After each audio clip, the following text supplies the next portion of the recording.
depan tuh kayak ada pohon tinggi. Gue tuh ngedenger Di bawah pohon itu gue ngeliat bukan suara orang teriak minta tolong, tapi tolongnya tolong kayak apa ya? Kayak orang yang udah nggak berdaya gitu. Kalau takut memang balik lagi kita takut. Merinding sih. Ada yang ini nih. Tiba-tiba kita diganggu sama makhluk astral ya. Katanya Pak Mali ya, atau enggak? di luar kewajaran. Ada pendaki perempuan. Gue ngedenger Tolong, pelan, rintih gitu suaranya. Lu denger nggak? bener-bener jelas gitu. Hilang dan sampai sekarang belum diketemukan. Ngalamin sendiri terserah, mungkin apa yang terjadi nggak masuk logika. Iya. Nah itu pertanyaannya. Gue juga takut nih, jadi merinding juga. Yang basecampnya cerita apa, ntar gue cerita aja di situ emang ada yang nunggu. Hai sobat jalan. Hai. Ini gue mau cerita pengalaman. Ceritanya itu Assalamualaikum warahmatullahi wabarakatuh. Nama gue Wahyu. Gue cuma pengen share pengalaman. Kejadiannya udah lama. Ada sekitar mungkin hampir setahunan sih ya. Masih ingat kejadian terutama pas lagi turun. Jadi kita belum pengalaman ya ke Gunung Salak. Itu tapi kita nggak sampai ke Puncak Salak, kita cuma sampai ke Kawaratu. Nah, dari situ mulai deh kita kecanduan sama gunung, kita nyobain gunung yang lumayan. Gua di sini mau berbagi cerita ya, pengalaman gua waktu mendaki Gunung Cikuray. Gua kesana itu ke Gunung Cikuray itu berempat. Gua, Rudi, Wahyu, sama Tommy. berempat, Rudi, Tommy, Dodi, dan gue sendiri. Itu perdana kita naik gunung. Dan memang posisinya sesuai kesepakatan, kita nyari gunung yang gak terlalu jauh juga dari Jakarta. Dan gak tahu kenapa memang Gunung Cikuray yang kita pilih. Kita hanya bawa pakaiannya yang kita pakai. Jadi memang kita planning pada saat itu untuk tektok berangkat subuh dan rencana pulang sebelum gelap. Nah, Cikuray itu niat kita itu sampai ke puncak gitu. Kita di situ benar-benar nggak ada pengalaman.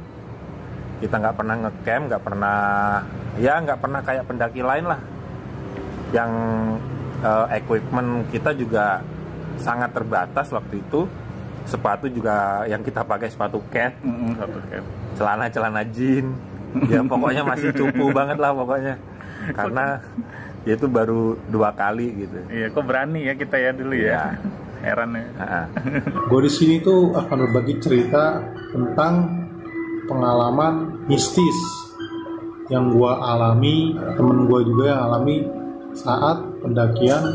Kita itu belum mempunyai perlengkapan atau peralatan gunung yang memadai atau tenda yang, jadi sengaja kita itu daki itu untuk tektok aja, jadi sampai puncak langsung turun. Kita sempat berdiskusi lah, pos terakhir ke puncak Gunung Cikuray itu kita tidak menemui. Sempat ada yang pengen turun karena takut atau karena kita perlengkapan kita nggak lengkap. Tapi ada juga teman saya yang kekeh pengen naik. Tapi akhirnya kita berunding berempat angkatan itu untuk ke puncak Gunung Cikuray. Dan akhirnya kita berhasil tuh capai puncak gunung itu tersebut. Di sana kita udah sampai puncak, yuk kita turun. Takutnya maghrib ya kan, atau enggak malam, karena kita hanya bawa perlengkapan center satu orang satu, nggak bawa baterai cadangan atau apa. Kita putusin berempat itu untuk packing lagi, turun. Di perjalanan turun, vlog Cikuray full videonya udah gua upload. Mungkin bisa lihat di sini di bawah, ada di deskripsi. Nah sekarang ini gua mau nyeritain pas lagi turunnya, karena di video gua itu kan cuma lagi pas dari bawah, dari base camp, dari Jakarta ke base camp aja itu, aduh perjuangannya itu sangat-sangat mencekam gitu. Lo lihat sendiri deh di videonya. Nah terus sama dari base camp ke puncak Habis itu udah, kita waktu itu TikTok ya. TikTok. Karena kita emang nggak tahu caranya ngecamp itu seperti apa sih, kita bener-bener cupu gitu. Jadi kita cuma bawa tas ransel biasa ya, tas-tas gunung kecil gitu yang cuma 30 literan gitu. Terus kita nggak punya tenda juga. Nggak punya tenda karena memang ya udahlah kita TikTok aja lah. Iya, karena waktu itu kan mikirnya kita mau coba-coba dulu lah gitu. Ya, mungkin jangan ditiru lah. Ya.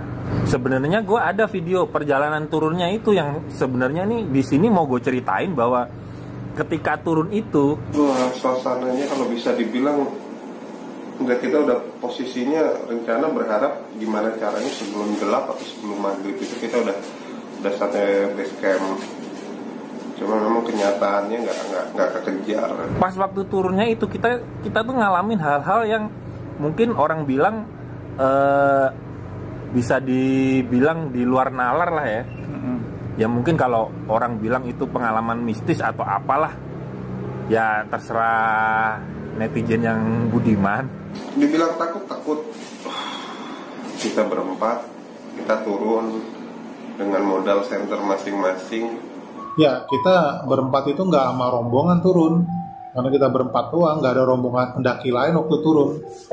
Yang ada kita ngeliat para pendaki lain itu waktu jam segitu, jam 4 kita turun itu dari puncak itu malah pada buka tenda. Bang, ada salah satu pendaki di pos 6 berbicara. Bang, mau turun ya bang ya? Tadi ya. Iya, dia bilang mau turun nih. Hati-hati bang ya. Tadi di sini ada babi hutan, dia bilang gitu. Lewat. Wah masa iya ya, makanya kita pada masuk ke dalam nih kata dia. Nah, makanya feeling saya udah mulai gak enak tuh. Pas mau udah pos 6 itu pas turun. Oh, oke deh ya, kita hati-hati deh turun. Rombongan kita turun tuh dari pos 6 tuh. Capek banget waktu itu benar. Kaki sakit. Karena itu pendakian pertama gua waktu itu. Kalau takut memang balik lagi, kita takut. Karena posisi baru perdana kita naik gunung. Tapi yang jelas itu pertama kali gua ngalamin hal yang di luar kewajaran. Gua nggak tahu itu halusinasi gua karena gua kecapean atau itu bener-bener kejadian mistis di gunung itu yang kata penjaganya itu memang di situ ada penunggunya. Gua nggak tahu. Gue ngalamin sendiri tuh, itu gue ngalaminnya itu secara visual, apa yang gue lihat mata sama audio pendengaran, gue ngedenger sesuatu gitu. Itu waktunya kapan? Maghrib? Oh, dari mulai pos 3 tuh kita udah gelap banget. Kalau nggak salah udah masuk mendekati maghrib. Aku udah suasana kalau dibilang tuh udah bener-bener gelap, udah nggak ada cahaya. Ya tapi kita jalani aja. Kalau untuk masalah serem, yang namanya serem bukan masalah serem karena gelap apanya ya, mungkin karena suasana kan rasa seremnya itu serem ke arah jangan sampai lah naudzubillah tiba-tiba kita diganggu sama makhluk astral. Itu gue ngalamin kejadian itu tuh ketika setelah ngelewatin pos 4 menuju ke pos 3. Yang pertama itu gue tuh kayak ngelihat di depan tuh kayak ada pohon tinggi gitu kan. Pohon tinggi enggak, di bawah pohon itu gue ngelihat kakek-kakek pakai jubah, pakai tongkat, itu sila. Jadi sila begini sambil pegang tongkat. Udah tuh gue liatin. Nah itu mata gue juga sedikit kabur karena mungkin efek kecapean gitu ya. Untuk mungkin lari atau teriak pun gue udah nggak sanggup karena saking capeknya.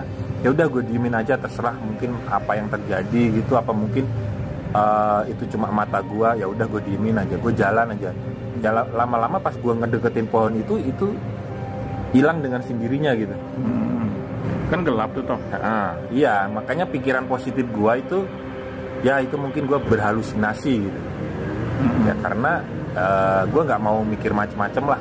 Yang namanya makhluk astral itu suasana di gunung itu kan kental, apalagi untuk gunung Cikuray itu kan sempat ada berita ada pendaki perempuan hilang dan sampai sekarang belum diketemukan. Pengalaman mistis itu di dalam perjalanan itu gue tuh ngedenger kayak ada suara minta tolong gitu cewek.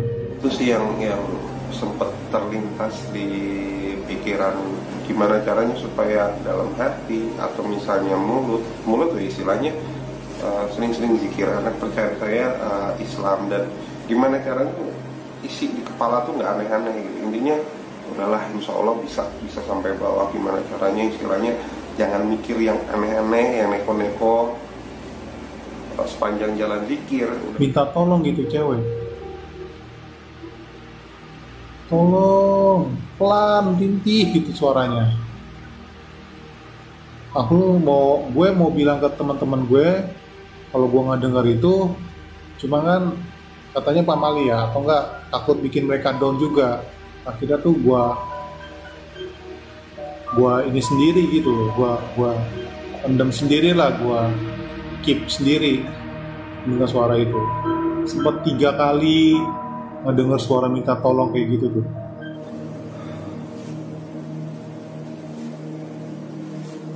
Gue nggak bisa mastiin ini karena halusinasi atau itu memang kejadian mistis. Gue nggak tahu. Pada waktu itu, ini sebelum basecamp ya, ntar gue ceritain ketika nyampe basecamp, ketemu orang basecampnya, orang basecampnya cerita apa, ntar gue ceritain.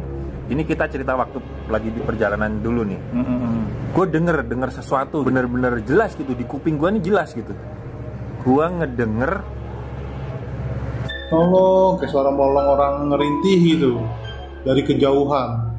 Bukan suara orang teriak minta tolong, tapi tolongnya tolong kayak apa ya, kayak orang yang udah nggak berdaya gitu, jadi minta tolong gitu. Ya kalau gue pribadi sih alhamdulillah nggak sampai bukan diganggu sih, istilahnya didengarkan sesuatu hal-hal yang menurut gue mustahil. Gue ngedenger suara gending Jawa. Gending Jawa sama ada sindennya yang nyanyi gitu. Iya, kan itu di Jawanya Jawa mana nih? Ini kan Gending. Cikure di Garut.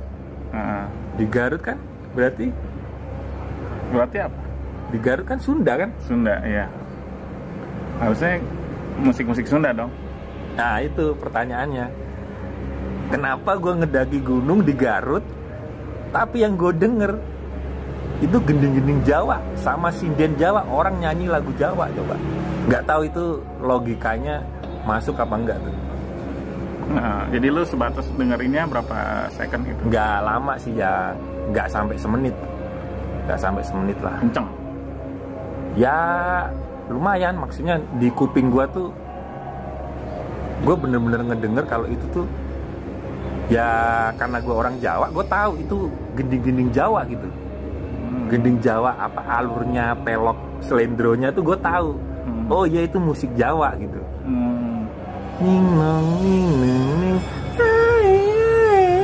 Kayak nyanyi-nyanyi gitu, mengalun banget gitu. Itu berapa detik gue denger seperti itu gitu. Sedangkan kalau kita pikir logika, kalau misalnya itu ada orang punya gawe gitu ya, Gunung Cikure ini kan emang nggak terlalu tinggi ya, apalagi kita udah mau sampai pos 3 ya. Gunung ini kan nggak terlalu tinggi. Kalau ada orang gawe, itu kan logikanya ya secara di situ banyak kan orang Sunda, ya harusnya yang gue denger lagu-lagu Sunda dong. Iya. Kenapa yang gue denger gending Jawa gitu? Coba kalau lo gimana? Udahlah, mungkin itu halusinasi atau suges saja gue, karena mungkin pengalaman naik gunung dan itu pengalaman pertama. Turun malam, pengalaman mistis lagi yang kedua itu pas turun dari pos 1 ke base camp. Itu berapa kali ngeliat.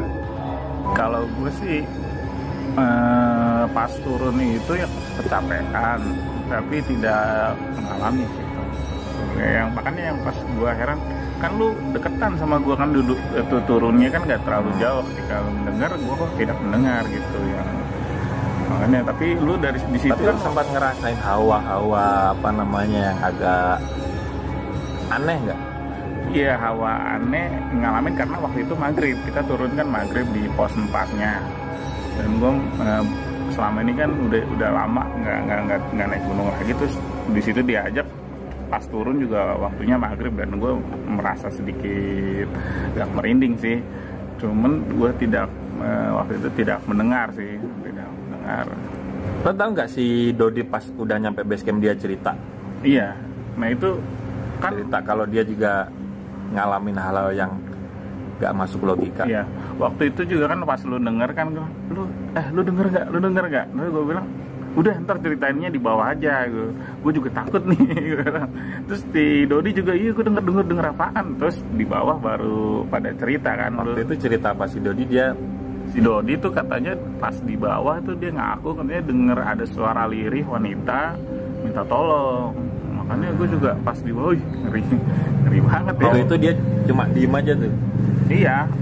Kan kalau gua kan pas ketika gua denger itu kan gua ngomong kan, lo denger nggak ini gitu kan? Iya. Dodi kan juga sempat itu juga apa, ada yang ini nih gitu. Terus gue bilang udah ntar aja jangan gitu, ini gelap kali, ngeri.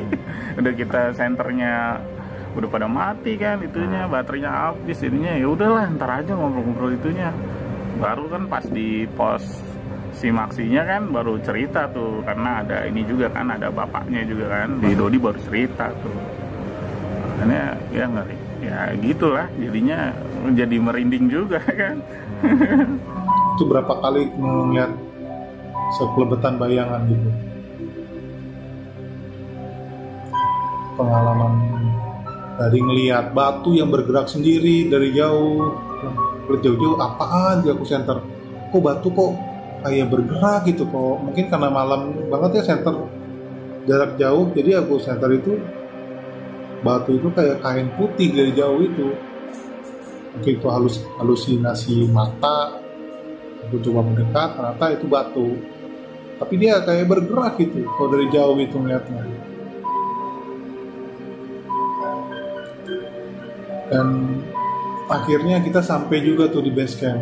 Kita baru bisa cerita, saling share selama pengalaman kita turun. Itu ada 2 orang kalau nggak salah. Yang pertama Tommy, diperdengarkan sesuatu suara yang menurut kita nggak lazim. Ada suara gamelan, sedangkan gamelan yang informasi dari si Tommy itu, Pak Rudi itu posisi di pos 3, sedangkan di pos 3 itu benar-benar nggak ada penduduk, nggak ada tempat pemukiman. Dan memang katanya di pos 3 itu ada yang namanya situs, ya tempat yang dikeramatkan lah sama orang-orang penduduk di sekitar Gunung Cikuray. Posisi pastinya kita nggak tahu ya, memang pada saat kita dibilang di pos 3 itu santai aja, jangan mikir aneh-aneh. Nah ini cerita ketika kita udah nyampe base camp nih, ini kita kan ketemu sama yang jaga situ ya, yang jaga base camp ya. Nah kita ceritain tuh pengalaman itu, Kang, kita tadi di atas saya ngedenger suara gini gitu. Terus orang yang jaga di situ akhirnya cerita tuh, itu katanya di berapa, pos 3 ya? Iya di pos 3. Katanya di pos 3 di situ emang ada yang nunggu, kata akangnya gitu. Nah waktu itu dia sebut nama kalau nggak salah deh, sebut nama penunggunya gitu. Cuma gue agak lupa bahwa di sekitaran pos 3 atau mungkin di pos 3 itu, di situ tuh emang ada yang nunggu gitu. Pernah dengar ceritanya penunggunya di situ siapa ya, bisalah terus di Iya, tapi si bapak itu siapa ya namanya, lupa gue. Iya gue juga lupa. Nah si di pos itu dia juga cerita katanya pendaki yang turun sebelum kita itu juga katanya dengar juga suara minta tolong. Nah, berarti sama kayak yang Dodi itu. Sama kayak si Dodi, makanya bukan suara gending Jawa gitu. Bukan, makanya kalau lu versinya kan gending Jawa. Nah sebelum kita ternyata udah lapor juga ke pos itu bahwa dia dengar suara wanita juga di situ juga, di tempat kita itu. Nah jadi kayak kebetulan gitu, dia kelompok sebelumnya yang turun dengar terus cerita sama bapaknya, kita juga kan cerita juga kan soal itu kan, soal lo tadi dengar katanya iya tuh tadi yang tadi kelompok yang dari Jakarta yang sebelumnya juga katanya dengar suara-suara kayak gitu. Itu yang sebelum kita, yang udah turun duluan. Iya, yang turun duluan nggak berapa lama dari kita lah, nggak berapa lama dari kita nyampe base camp jam berapa sih? Jam 8 ya? Jam 8. Jam 8 kita baru nyampe base camp. Akhirnya saya berani tuh bilang ke teman saya, "Lu ngedenger gak suara ini nih?" Teman saya nggak ada yang ngedenger suara kayak macam-macam aneh-aneh gitu. Akhirnya satu persatu teman saya cerita juga kalau dia ada yang mendengar suara gamelan. Nah, gamelan Jawa, gamelan sinden gitu, orang nyinden, bukan nyinden sih, jadi suara musik gitu. Tapi anehnya itu, padahal kan Cikura itu kan di Jawa Barat ya, tapi dia ngedengar suara gamelan tuh kayak gamelan Jawa di sana. Ya gitu, aneh makanya. Apakah pernah ada dulu waktu ini orang Jawa pernah tinggal di sana atau gimana? Nggak ngerti deh dengar gitu. Percaya nggak percaya ya kita harus menghargai gitu, karena kita di situ kan juga tamu. Ada cerita-cerita yang mungkin di luaran nalar gitu. Gue sendiri sih orangnya nggak terlalu ini ya mempercayai hal-hal seperti itu gitu. Tapi tidak mempercayai hal-hal seperti itu bukan berarti kita tidak menghormati. Biarpun kita nggak percaya hal-hal seperti itu, kalau gue sih tetap salah satu trik gue biar gue nggak takut itu gue sangkutin ke logika gitu. Kalau gue terlalu percaya ke hal-hal mistis, gue pasti akan takut, gue kabur, wes ada begini, wes kan kayak gitu kan. Jadi ya itulah trik gue ya. Ya gue nggak tahu cerita yang lain sih. Pas saya ungkapin kalau saya ngedengar suara minta tolong, teman-teman saya juga kaget.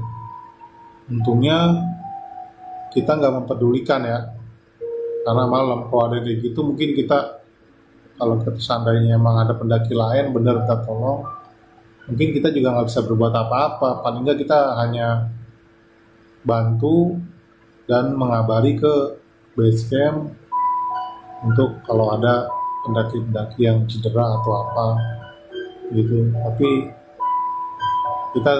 karena suaranya kecil dan jauh, seperti dari jauh, jadi kita mengabaikan gitu orang suara minta tolong. Kalau dibilang kapok, ya sebenarnya sih enggak. Cuman memang alhamdulillah dari kejadian di Gunung Cikura itu kita bisa belajar banyak, terutama soal perlengkapan, kesiapan. Pas sampai di base camp itu, saya kira bicara sama mereka, saya dengar suara cewek gitu minta tolong. Tapi emang dulu waktu di Cikura itu sekitar tahun 2009 ada salah satu pendaki wanita yang hilang di sana. Kalau nggak salah tahun 2009 tuh ada pendaki hilang di sana. Namanya kalau nggak salah itu itu kalau nggak salah bisa di-search juga di Google, itu salah satu pendaki yang hilang dan sampai sekarang itu belum ketemu. Dia hilang di pos antara pos 3 dan pos 6 lah, sampai pos 6 lah. Di antara di situ mungkin ya wallahu alam ya, mungkin gue dengar suara dia minta tolong tapi gue nggak abaikan, ngeri juga ya.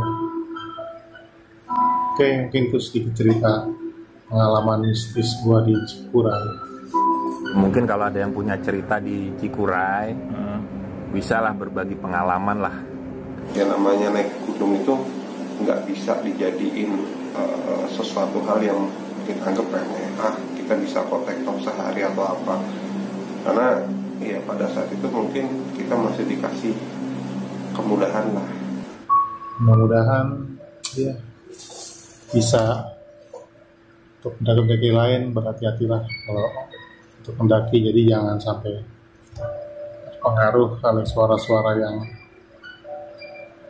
bikin kamu halusinasi. Oke.